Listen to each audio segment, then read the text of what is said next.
crois pas que vous vous rendiez compte que vous allez au-devant de grands dangers. Regardez ça.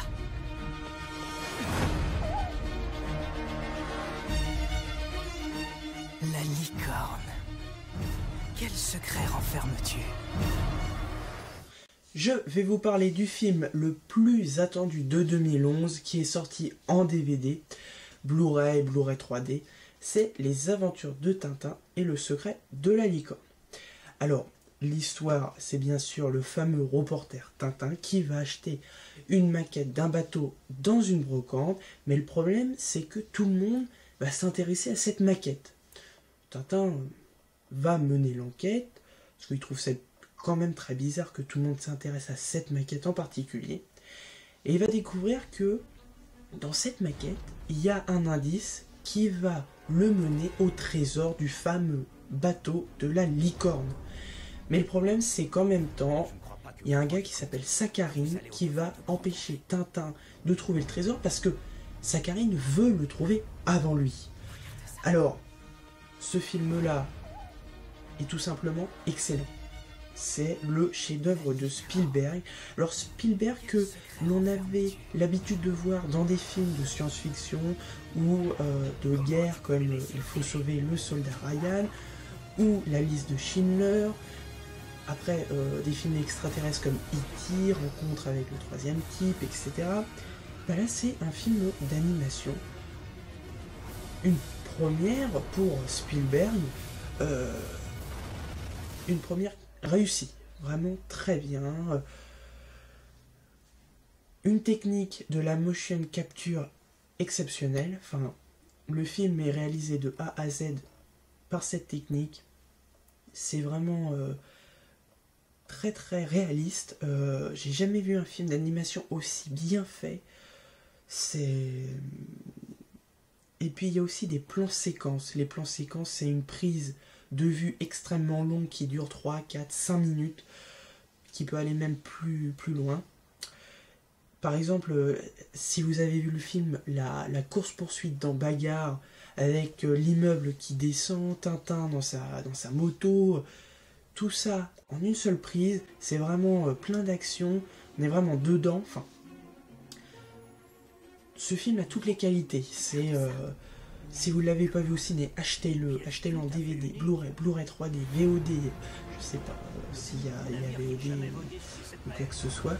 C'est puis l'histoire, la musique, les jeux d'acteurs. Alors, les jeux d'acteurs, musique, il n'y a rien à dire, tout est parfait. Et en parlant d'acteurs, il y a aussi Gad Elmaleh. Alors, on en avait fait tout un pataquès. Il y a Gad Elmaleh dans un film de Spielberg, etc. Et puis, eh ben, il apparaît que 5-10 minutes dans le film. Et encore, il faut savoir que c'est lui. Donc, bon. À part ça, on retrouve Andy Serkis, on retrouve Daniel Craig. Et puis on retrouve le couple qui avait fait Paul. C'est Nick Frost et Simone Pegg. En Dupont, vraiment, il n'y a rien à dire, ils sont très drôles. Enfin, bon, le film en lui-même est drôle, plein d'action, plein de... Et puis, il y a plein de petits clins d'œil dans le film, comme par exemple dans le générique au début, on voit la fusée, on voit le trésor ou le secret de la licorne, je sais plus exactement, hein, qui a inspiré ce film-là. Et puis, même au début, quand on voit Hergé dessiner Tintin, mais pas Tintin, sa forme comme il est dans le film, sa forme comme il était dans la bande dessinée, très simple, plein de clins d'œil, vraiment, c'est bien abouti, ça tient la route, etc.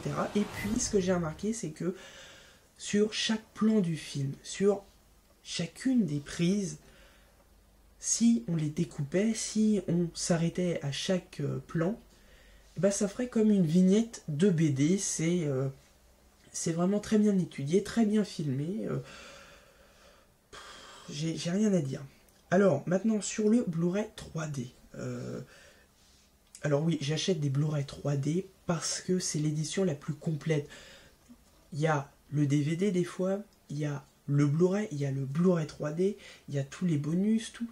Donc c'est vraiment, et comme j'ai un équipement 3D, j'en profite, donc voilà. Alors le film en lui-même en 3D, sur le Blu-ray 3D, forcément, je m'attendais à mieux la 3D, de la part de Spielberg, hein, quand même. Vraiment, c'est pas une 3D exceptionnelle, hein, on a déjà vu mieux.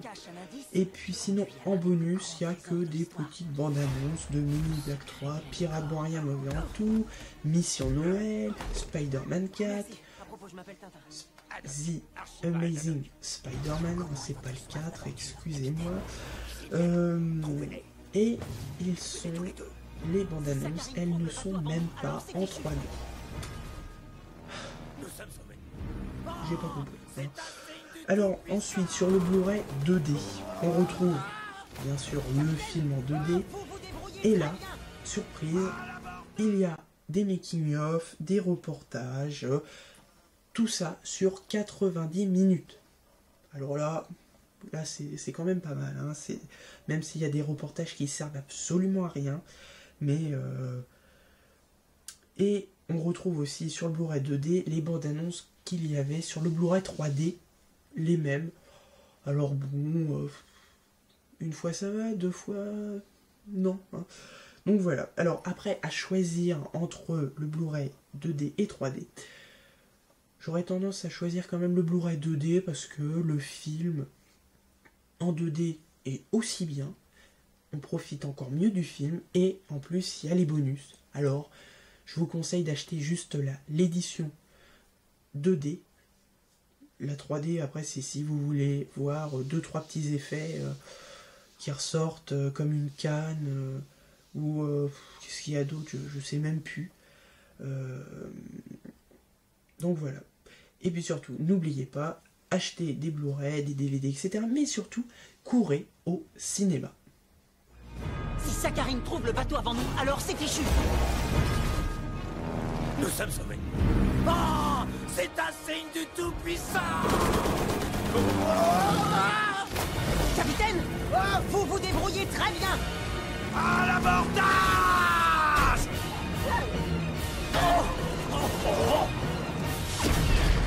Vous avez touché quelque chose? Oh là là. Accrochez-vous, Tintin. Allez,